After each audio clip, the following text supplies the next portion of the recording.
Hello and welcome back to the Long Live Rock and Roll podcast. In 1969, a new progressive rock band stormed onto the scene. King Crimson made several appearances throughout the year and exposed themselves to large, attentive and accepting audiences with big, impactful live shows.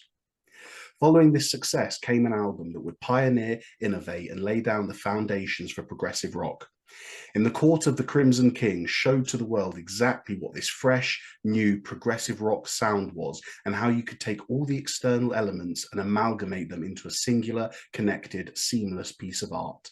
Is In the Court of the Crimson King the definitive prog rock album? Joining me to discuss this is my co-host, Mr. Felipe Amorim. How you doing, man?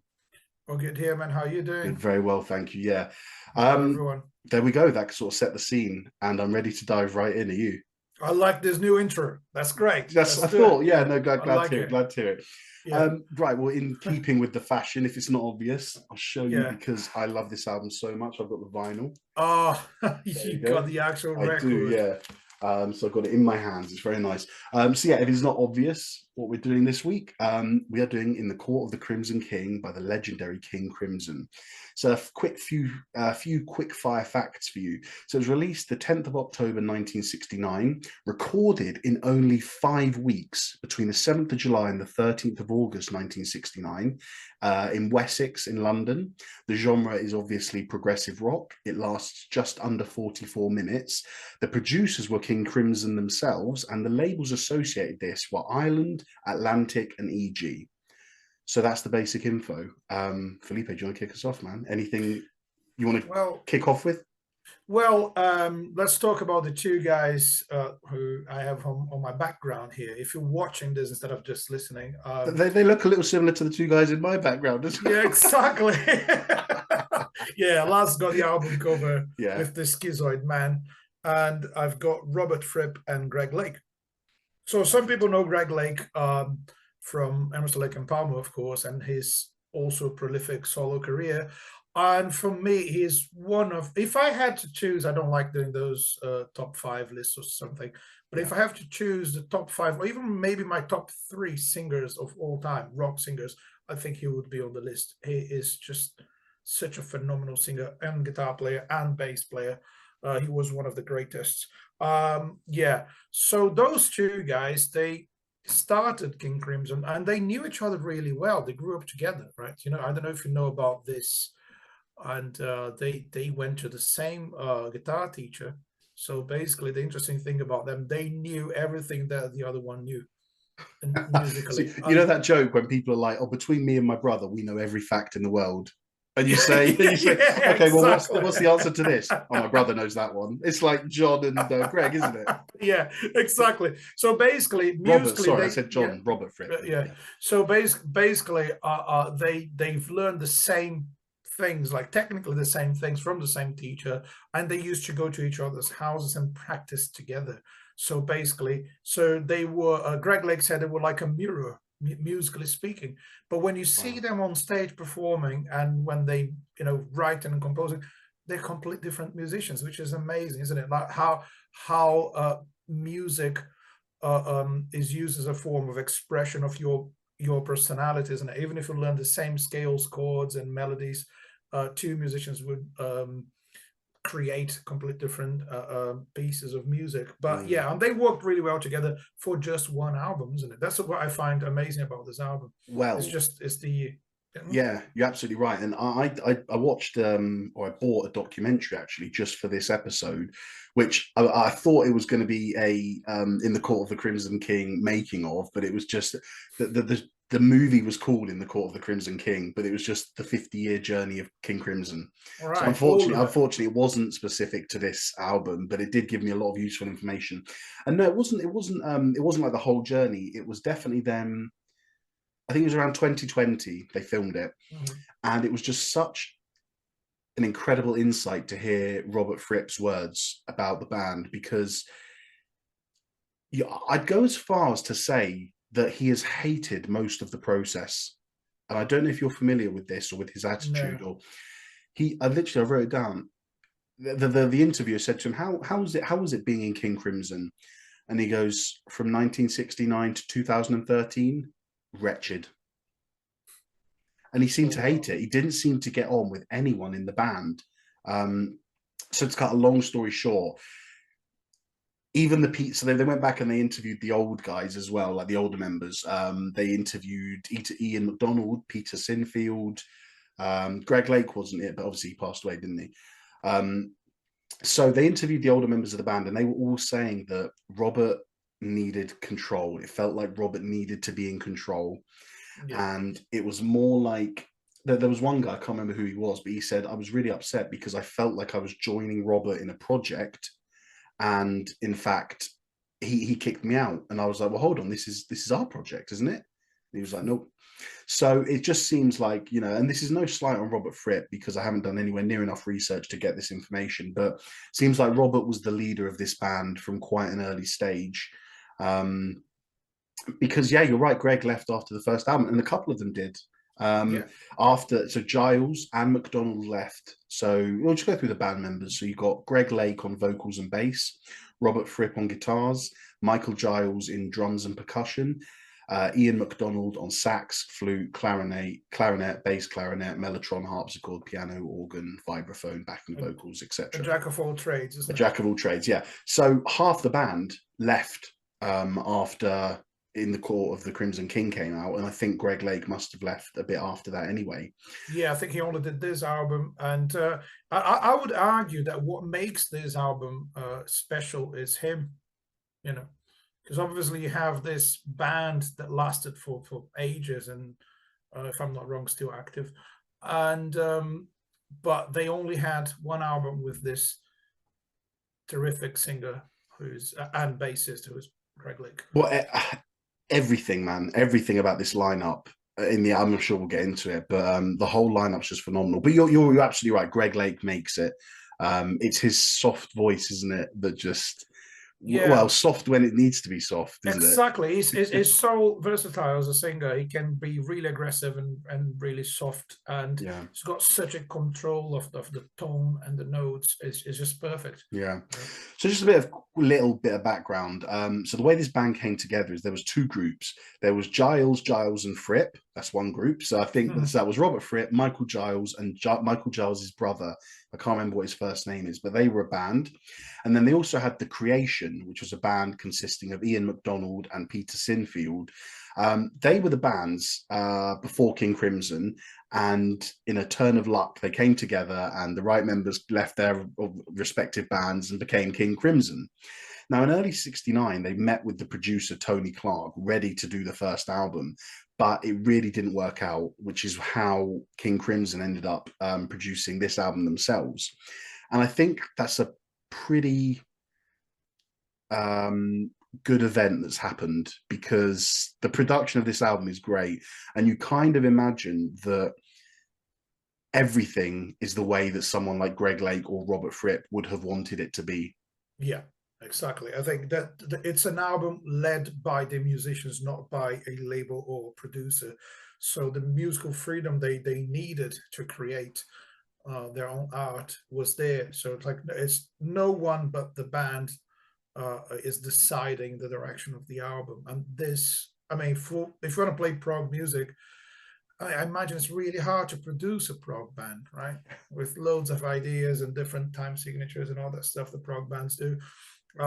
It's not that easy to keep them under control. And it's actually a good thing that they were not under control, you know. Yeah, so, kind of let them loose a bit, go free. Yeah. And interesting thing is that Pete Sinfield, who was the lyricist, he was doing lights. He was the light engineer for the band, right? Can I interrupt you and do something? Yeah. Time for a segment. How rock and roll is that? So here's my question to you. How rock and roll is it having a band member whose job is solely to provide lyrics to the songs and lighting for the stage show? I mean, it's such a unique thing, but because like he's not a guy who, well, most people wouldn't know about him, isn't it? No. It's like I'll give it a solid 65 for that. Okay, there we go, 65. Yeah. There's more rock and roll things than that, but that is actually really rock and roll. On that note, I should have done this at the beginning of the show, so I need a drink. So. The soundtrack to the Long Live Rock and Roll podcast, a can of beer popping open. Enjoy that, sir. Enjoy that. Yeah, so Peter Sinfield, he in this movie I watched, he labeled himself as the jester of the band, which you might initially take as a bit of an insult, because a jester is like, well, the jester performs for the royalty. Yeah. But he said someone else, he called himself the jester, and someone else called him the magic fairy of King Crimson. Oh, wow. Which I think, and the vibe I got from this is that Peter really tied things together for the band. Yeah. Now, 4 people in the band is not easy, because you can quite easily split into 2 groups of 2. And in the terms of arguments and debates, you can butt heads. When there's 3 or 5, it's easy, because it's 2 versus 1, 3 versus 2. Might not always end amicably. You know, the arguments and discussions to be had might not always be calm, but at least you reach a decided vote where it's like, right, you're outnumbered. But when it's equal, it's a bit harder. And so I think Peter's kind of found himself as I don't want to give the impression that I know this for fact, like he's the deciding vote of King Crimson, but I think he just settled into that role as lyricist, as lighting operator, and just the general guy with the band, who the band could be open with ideas with and share the music. Yeah, imagine have someone who is kind of a member of the band but is not playing with the band. Do you know who incredible, isn't it? Oh God, am I the Zeppelin guy? Peter Grant. Peter Grant, yeah, of course. But Peter Grant wasn't involved with the music part of it, isn't it? He's doing the business, but he was so crucial to the band's success. He was like a member of the band. That's what I mean with Peter here. Yeah, in this case, it's like he is actively working with the band by providing lyrics, which are obviously really important. Yeah. But he is not performing with the band, so it's an interesting role, isn't it? And the lyrics are really abstract. They really like the kind of stuff you expect for a prog band. He was really good at that. The lyrics are not too long. You know, it leaves a lot of room for instrumental parts. That's what I was going to say. Most songs, you only got like 1 verse and 1 chorus, and then repeated, and then that's normally it for the song, isn't it? Yeah, exactly. Excellent. How do you want to go about this? There's only 5 songs. Do you want to do each of them? We can pretty much talk about all of them. Let's do it one thing I find interesting. There's an interesting thing, because it kicks off with almost like a hard rock song, right? I know you got something to say about that one. Just before we actually talk about the song, and then like songs 2 and 3, I Talk to the Wind and Epitaph, they are not really like heavy or intense. So the whole vibe goes down, and it becomes kind of sad, in my opinion. And only by the last song you have that punch in your face again. So it's like the album's got 2 heavy numbers at the beginning and at the end. So that's what you have. It's almost like the opposite of Animals by Pink Floyd. You know, Animals, you got the short song at the start and the short song at the end, and then 3 big ones in the middle. Exactly. Here, you got the bigger songs at the start and the end, and then the sort of softer ones in the middle. Yeah, exactly. Not only softer, but they're also like less complex if you compare to the first and the last ones, in my opinion, proper prog, and it really hits you and makes you think, wow, this is how can someone possibly play that? Sounds difficult to play, clever, complex, and then it goes more into a mellow kind of vibe throughout most of the album. So no, I completely agree. All right, let's kick it off then with track 1, 21st Century Schizoid Man, about 7.5 minutes in length. And actually, from our episode on Emerson, Lake and Palmer on YouTube, someone commented and said that this song, or in their opinion, this song was arguably the first ever prog metal song. Which, you know, although metal didn't even start until a year later, you know, we were still seeing the early signs of it coming from bands like Zeppelin and their heavy guitars. This song as well, you know, giving Sabbath the idea of how to really just get over that final line to metal. But you can hear it here, man. Intense, heavy riffs, dissonant guitar sounds, the heavy distorted vocals. And even if you take away those, you've got such aggressive saxophone playing, complex drums, thunderous bass lines, and the shouted vocals. It's quite a statement to make on a prog rock album. Yeah, it is, and it's a really intense start for an album. Because it's not a song. It's not like a happy song. It's not a sad song. for me, I don't know if I can find a word for that. Do you know the only word I can give you, I think, is aggressive.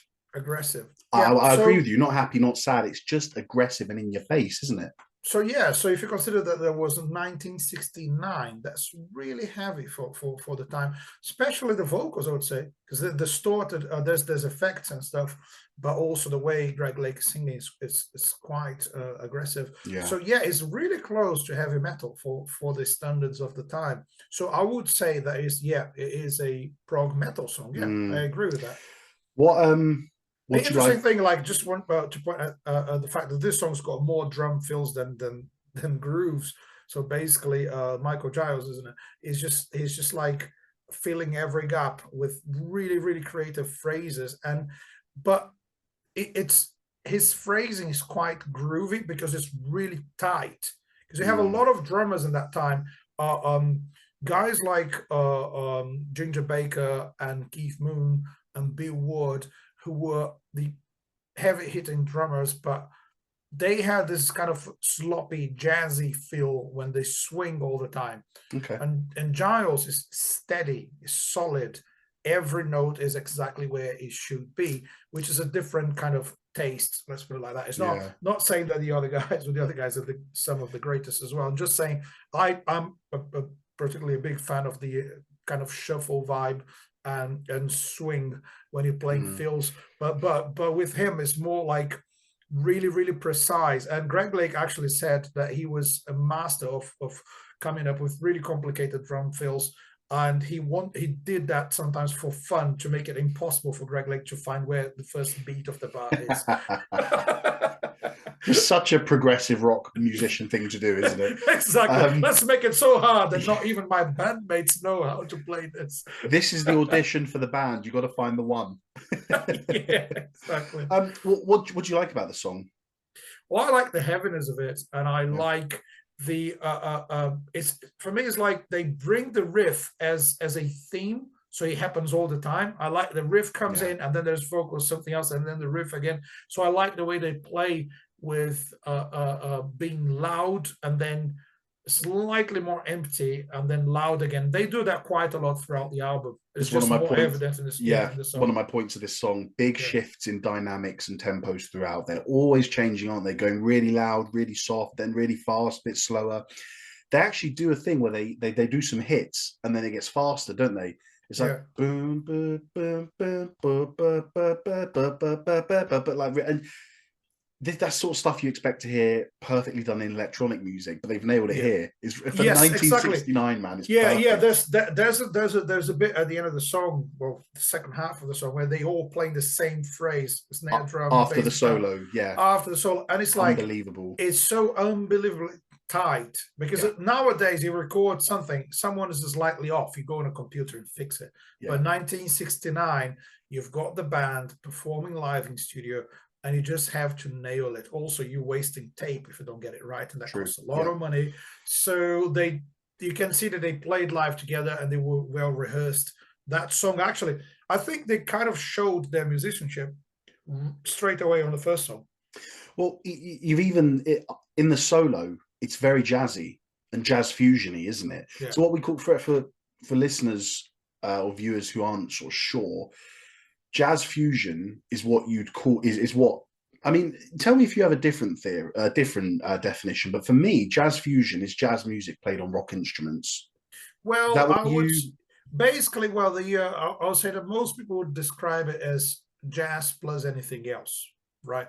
So, okay, that's because you have apart from, let's say, you say like Afro-Cuban jazz is very specific, and but apart from that, what you have is, if the point where you mix funk or rock or anything else, like in terms of instruments or riffs or grooves, you put that into jazz, that's what fusion that's fair. That's by fair. definition is. But but I agree with you that you're absolutely right. If you play a jazzy phrase on a distorted guitar, so that instrument doesn't belong to jazz traditionally. So when you're escaping from that traditional approach, playing something that is jazzy but it's actually rock, so it can only be called fusion, I would say. Yeah, that's fair enough. But yeah, anyway, really jazzy in the middle, wasn't it? With that, with the solos and the notes they were playing, the scales, the phrases, that was very much jazzy. Really reminded me again, for any listeners, any new listeners and viewers, if you check the show note below, you're going to have a description of the episode as well as a playlist, a companion playlist that we encourage you to listen to before or alongside this episode. And it's got all the songs from the album plus any songs we mention in there. So go down, check it out, and listen along. I'm going to add in a couple of songs by Frank Zappa, one called Cosmic Debris, which really reminds me of the saxophone and the hard rock vibe of this song, reminds me of the 21st Century one, and Gumbo Variations from Frank Zappa's Hot Rats album, which is actually the same year as this one. Just the way that the violin and the saxophone solos, they're not controlled. It's not like, right, I've got to play this scale perfectly. Go and listen to Gumbo Variations, and it's 16 minutes of a violin jam and a saxophone jam, where the saxophone is playing some of the horriblest noises you'd ever hear. But because of the vibe of the jam, it's just like you get the feeling of, you're like, no, carry on, mate. Don't stop, because this sounds awesome. So go and check them out for yourselves. They'll be in the playlist. Anything else about 21st Century Schizoid Man? Not now. No. Oh, okay, great. All right. Well, let's move on to track 2. I Talk to the Wind. Beautiful, intricate acoustic guitar with Greg Lake's super soft vocals, harmonized, if you like, not literally, but I mean for me, in harmony with melodic flute, and a beautiful mellotron that adds this kind of dreamlike feeling to the track. I mean, this is my favorite on the album. What about you? Yeah, well, it's not my favorite, but it is. It sounds like the slowest and the quietest song in the album, isn't it? And it's and I think it is a really, really good contrast coming from Schizoid Man. And yeah, it's a beautiful piece of music, and I think the vocals are just brilliant. Yeah, yeah, and again, it's got that like 1969 vibe, isn't it? You got to listen to this. Imagine that you were in England in 1969, so that in the 60s, that would bring the right feel to it, I guess. So yeah, it's just a really, really beautiful piece of music. I think what it does so well is it kind of avoids that standard structure that you're used to with songs, with verse, chorus, solo, chorus, bridge, outro. You know, it just kind of feels like it flows freely throughout, and it's like you're almost not sure where it's going to take you, even though the different sections aren't dramatic, you're still there when it changes, and you're like, oh, that's different, oh, that's odd. It's more subtle than in the first song, isn't it? It changes, it flows into the next perfectly part. It's like, and the flute solo at the end is just unbelievable. And again, this is what is progressive. We're seeing unusual instruments like a classical flute coming in and playing on rock music, and it really reminded me of A Pillow of Winds by Pink Floyd. Oh yeah, you know, from the Metal album. Really had that. Both songs have the word wind in, so that's a little thing. The interesting thing about Ian MacDonald is he didn't have any kind of rock music background at all. Oh really? No, at all. He was like a kind of a military brass section. That explains it. Explains it. And so Greg Lake said that this is one of the best things about him. He came with a completely different approach. Like you can tell. So it really adds some textures to their music that you wouldn't have otherwise. It's just such a different feeling compared to track 1, isn't it? It's almost like chalk and cheese, night and day. It's you'd question if it was the same album. So hold on, the Spotify just screwed me over. Have they sent me to a different album? Nope, the second song of the same album. But yeah, do you want to kick us off on Epitaph? Yes, that's my favorite.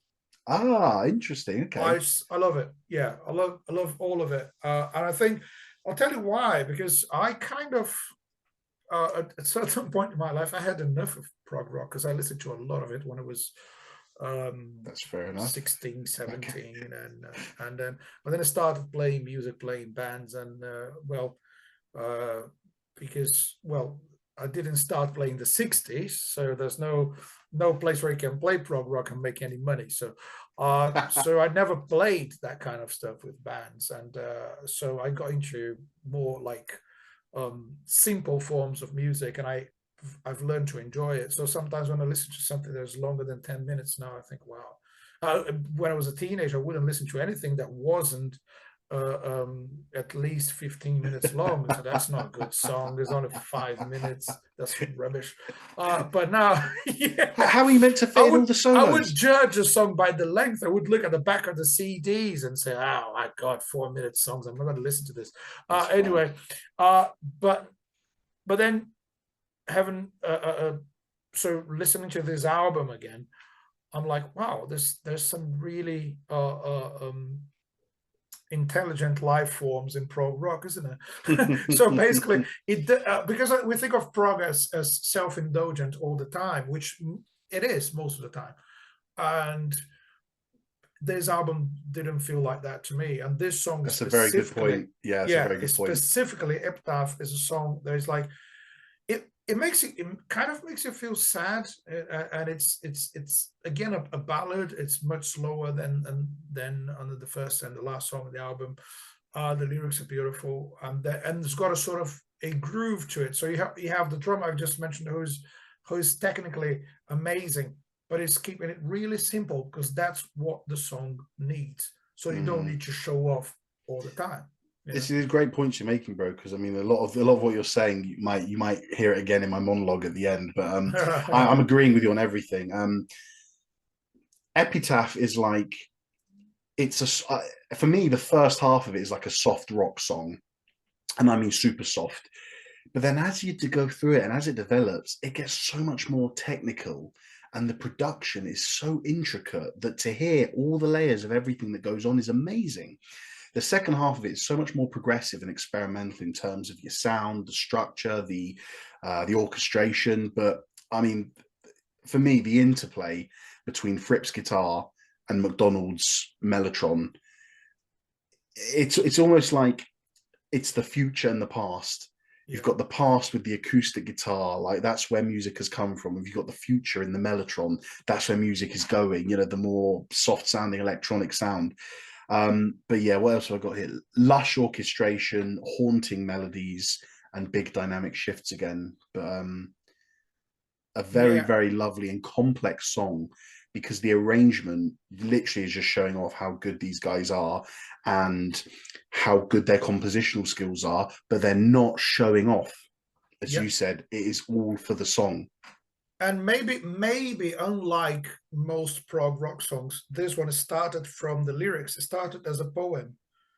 You can tell, isn't it? It's a very poetic lyric. And short song as well. Yeah, Pete Singfield said that he came up with the poem, but then this one is more of a collaboration. The other guy started adding parts, and he said the most Greg-ish part of the song was, "But I fear tomorrow I'll be crying." So that line, which is a beautiful line and sits so well with the song, that wasn't written by Pete Singfield, that was written by Greg Lake. He put that one line there, and it almost makes you cry when he sings it. It's just beautiful. I agree with you. Yeah, it's the last lyric of the song, isn't it? They repeat it throughout the outro, and it's lovely. Okay, moving on to Moonchild, the fourth song. Now, I thought this was quite similar to Epitaph. But far more ambient and atmospheric. I feel like a lot more emphasis was placed on technology and soundscapes and avant-garde atmosphere noises. Do you know what I mean? Do you agree with that? Yeah, well, it's the second half of it is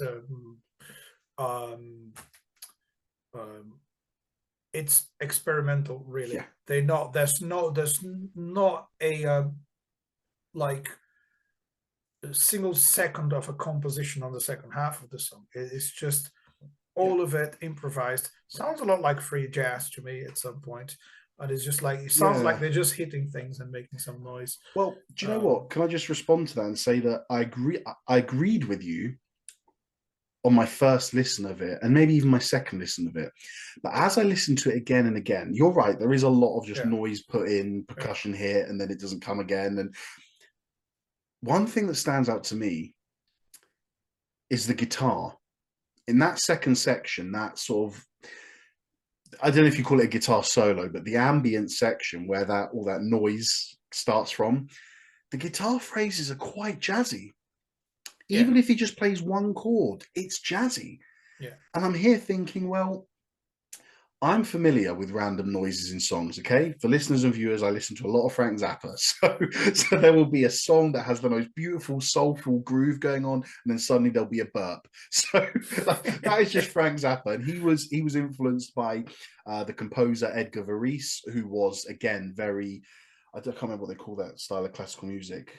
Modern or whatever, modern classical. But anyway, it's very avant-garde, it's very out there, it's unorthodox, it's unusual. So I'm used to hearing noises throughout. And there wasn't a pattern with this one. You're right. There were just random noises, but I still felt like we were getting a bit of communication between the instruments. The guitar does something, and then suddenly the percussion just answers back with it. And it didn't bother me as much jamming. as I did in the first time. Yeah, they are interacting. It's not like when you say random, it is at some point, feels like, well, they're just hitting things and whatever. But yeah, someone does something, someone reacts. It's like you try to create a language, and it's a little bit similar to writing music with your bandmates instead of just like writing a song on your own and then bringing it to the band. So they're kind of creating on the spot, which again is something that I really miss in modern music, like people just jamming along and coming up with stuff. It doesn't necessarily have to be beautiful or precise or correct, but it's rock and roll, right? So it's free. I just feel like, like I said, I've listened to a lot of Zappa and a lot of avant-garde stuff where there are just random hits in. I feel like there was more method to this madness than some of the stuff I've spoken about before. Like other examples, it felt like instead of we're going 100% avant-garde with random hits, squeaks here and there, it felt like, okay, let's do 80% avant-garde, but we're going to keep some musicality and we're going to keep the guitar playing jazzy phrases. We want to keep this doing a little rhythm here. It just felt like it was thought about rather than random. Yeah. I think that they probably rehearsed some form of it before they went to record, but they agreed to, well, when we got to this point, we're going to start jamming or creating on the spot. To make it clear, the two parts of the song are called the dream and the illusion. So you have two parts with two different names. And it's interesting because, like, the previous song, Epitaph, has got two parts as well called, the title of the song says, including March for No Reason and Tomorrow. But you can't really notice any change that makes you think, oh, this is another part of the song. In Epitaph. Yeah, in Epitaph. Yeah, agreed. Yeah, so someone, I found some information about this. They apparently, it was a suggestion by the band's management that you could make more royalties by having more songs inside a song, which I'm not quite sure. Doesn't sound accurate to me, but it could have been just a joke. But you can't really tell the different parts was. So maybe that's what is brilliant about this song, because you're coming from two slow songs and you need to somehow build up for an explosive ending. Right. And so the previous two songs, they the changes in the songs, they just flow. You go from one part into another. It's very subtle. With this one, it's more like we finish this how can I put it, well-written piece of music with all the parts really well explained, and then out of the blue, the second half is completely different and random. So I think it's a great way of connecting let's put it, the quiet part of the album to the end.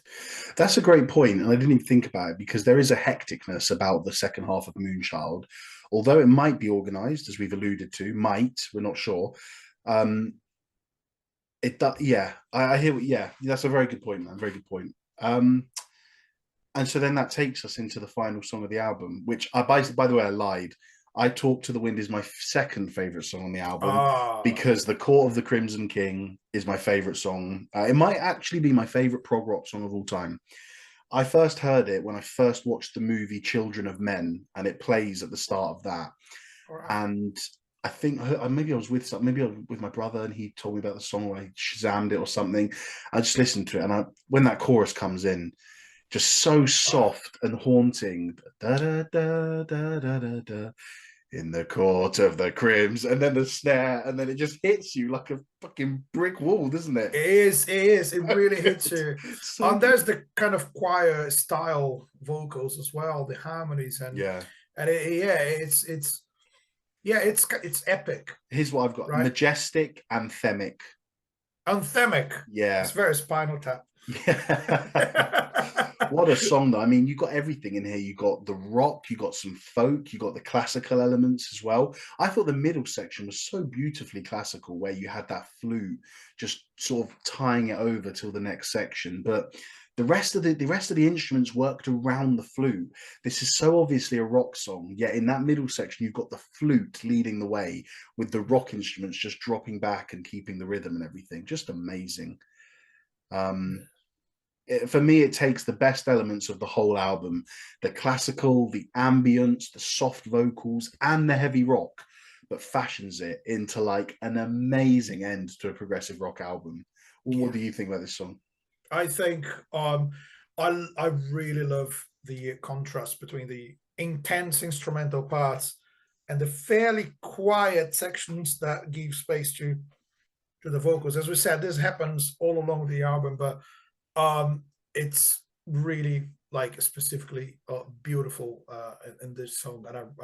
And the coda, the flute at the very end, I didn't see that coming. It was like, oh, wow. So like, when you think they put everything into a song, that specific bit at the end is, so it's, I find it I would say it's an unpredictable piece of music for me. You don't know what's going to happen. True. But it doesn't sound like a bunch of bits and pieces put together. It does sound like an intelligent composition. And it sounds like they know exactly what they're doing there. And I love that. I love the fact that they've planned this one really well. There's little tweaks in there, like the outro right. So you got the chorus, which everyone knows, but then at the outro, they take the exact same rhythm. They copy and paste the chorus from earlier in the song to the end, but they remove the vocals. But there's just something different about it. It's almost got like a bit of positivity, a bit of hope, a bit of charm. Felipe, I haven't even analysed what they've done. I don't know if they've changed the chord, if they've changed one note, but something is different from the choruses at the start of the song to the choruses at the end of the song. Apart from there's no vocals, there's just something so hopeful about it. And I think the whole album, through the lyrics, through the sound of the songs, through the mood of the songs, take you through quite a sad journey, like you said. And I just feel like all the sadness is kind of almost paid off at the end, just with the positivity and the hopefulness that I hear in the outro of The Court of the Crimson King. And for me, it just makes the album even better than I thought it was at the start. Yeah. Tiny details like this that progressive bands think about. Yeah, exactly. And it comes just as you kind of thinking this is getting too slow and mellow. Right. I agree. Yeah, and just it's a punch in the face again, just like the beginning. So I find quite hard to find the perfect song to end an album, and I think most albums we've covered, they have great like opening tracks. Yeah. And I think people think a lot about the opening track. You have to. It's the first impression you get. People are going to put up, especially at the time, you're going to put your record, and as soon as it starts playing, you want to cause a good impression from the beginning, so people don't just give up and then they don't listen to the rest of it. Now it's fairly easy to just say, well, the last song can be whatever. It doesn't have to cause a huge impact on anyone, because they've if you have this like kind of mind-blowing start for an album, that, to be fair, if the album only had one good song, any of those, and if it was all crap, just one good song would be enough to make it a decent enough album. Yeah. But then every single song has its role in the album. And the last one, it's as good as the first one, which I find normally really hard to find. I've got a question written here. Yeah. Is this one of the best closing tracks of all time? So you've answered that. Yeah, you know, it's sure. as good as for sure. Yeah, no, that's awesome. That's awesome. Then we've done the 5 tracks, and obviously they're long in length. You know, we know they're progressive. They're quite a lot of changes within the songs, but the album itself's not long. No, it's not 40. Just under 44 minutes. So I really want to talk about now is I alluded to it at the intro, at the introduction of the episode. But what I think we need to talk about is how important this album is to progressive rock, because from all, I mean, we weren't there in 1969, but from everything we've read and all the research we've done, this seems like the beginning for progressive rock. Here's some quotes. So from Paul Stump. And it never got much better than that. Brian, it's really interesting you say that, because I've got something to say about that in my monologue, but I'd like to ask you as well. Quote from Paul Stump, who wrote The History of Progressive Rock. If progressive rock as a discrete genre can be said to have had a starting point, then this is probably it. Classic rock said, it blew off the doors of musical convention and cemented these quintessentially British innovators' place in rock history for all of time.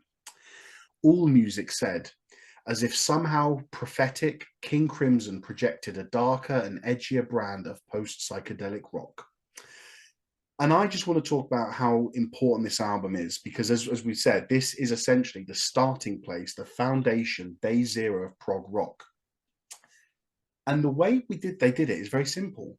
They took their rock music and they added the unusual elements: jazz, avant-garde, classical sections, classical melodies, symphonic instrumentation, electronic ambience, longer songs, unconventional time signatures, unconventional song structures.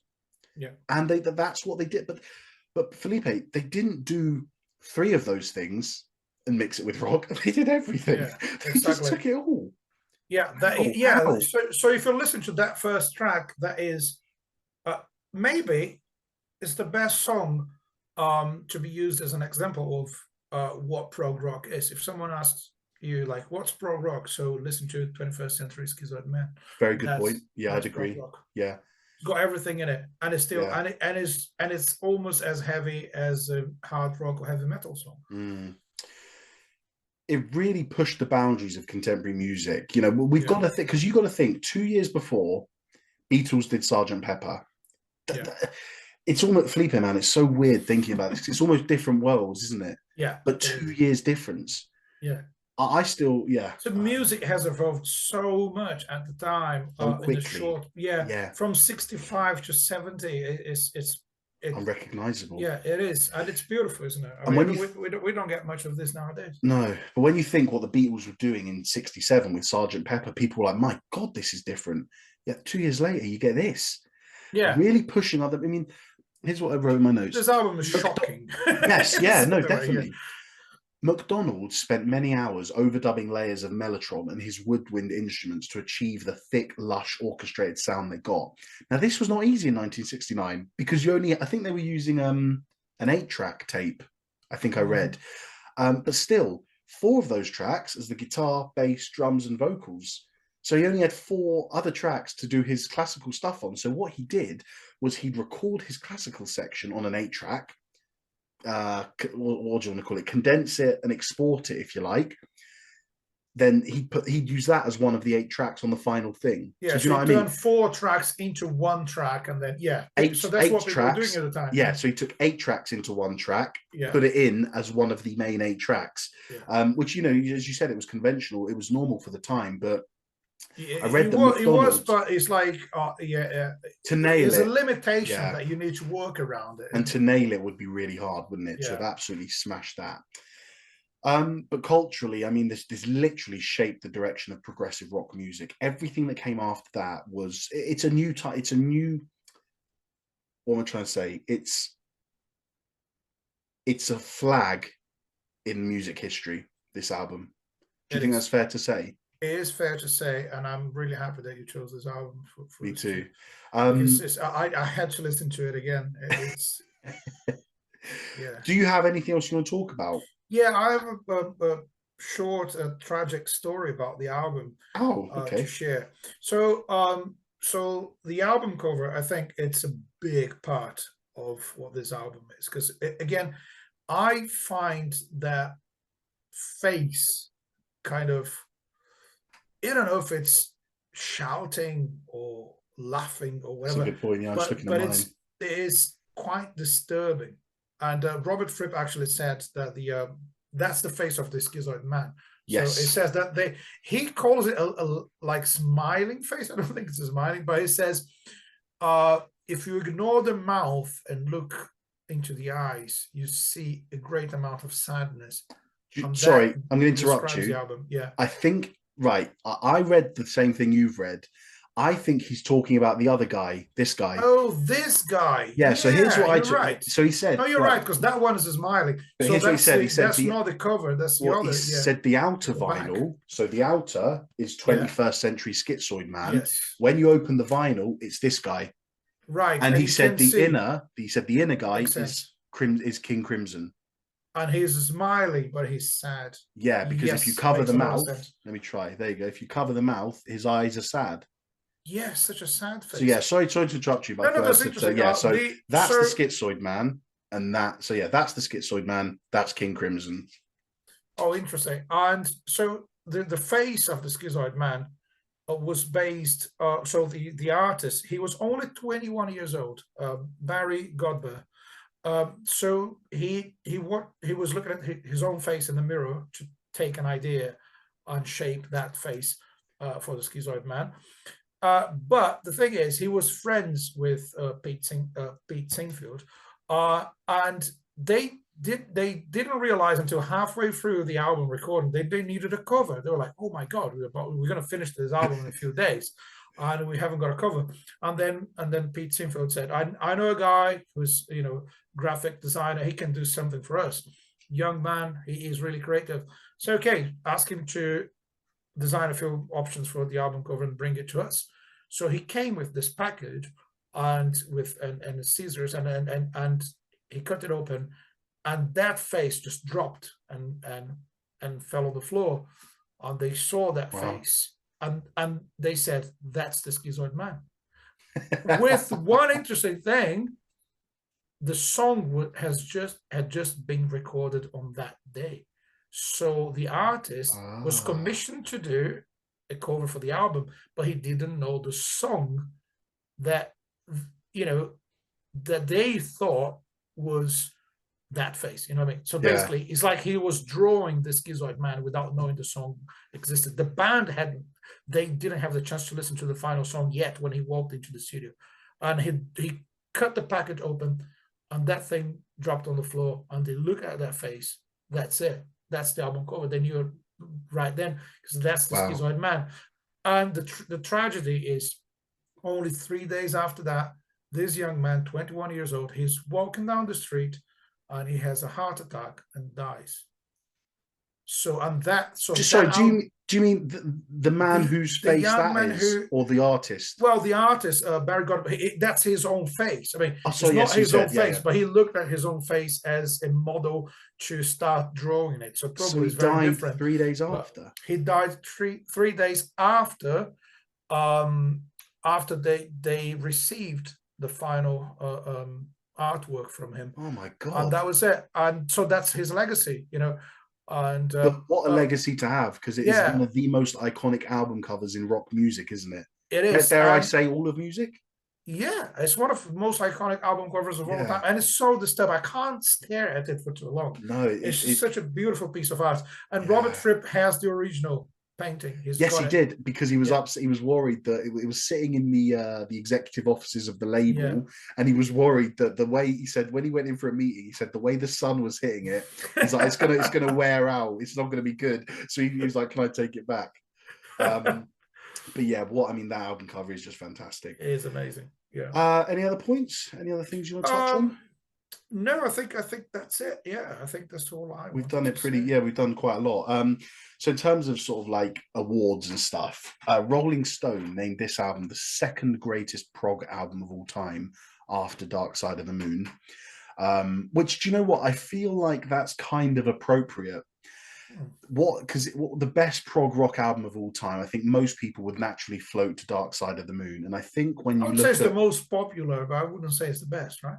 fair enough, that's interesting. Do you know what? Yeah, if I had to think about it, it It's might my not be my favorite. answer, but Yeah. I know what you mean. Yeah, but in the 5 year gap of Dark Side of the Moon coming out and Court of the Crimson King, you know, that in that gap, it's brilliant to see how much it changed. But almost in terms of Dark Side of the Moon, how much more simplistic it went. When you listen to what happened in the early 70s from Yes, Genesis, Emerson, Lake and Palmer, stuff got pretty, as we like to say, wanky in certain places. But to hear Pink Floyd keep that essence, I'm almost looking at Dark Side of the Moon in a different light now.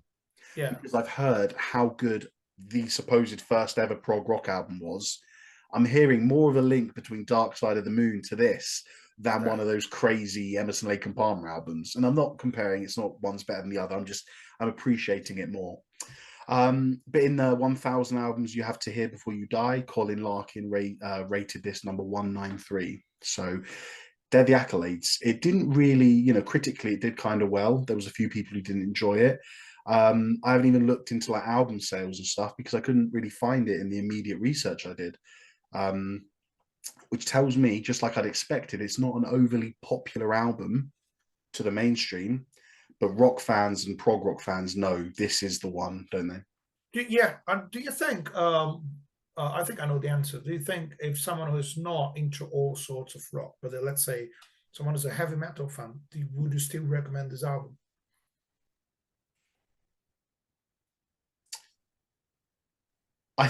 Yes.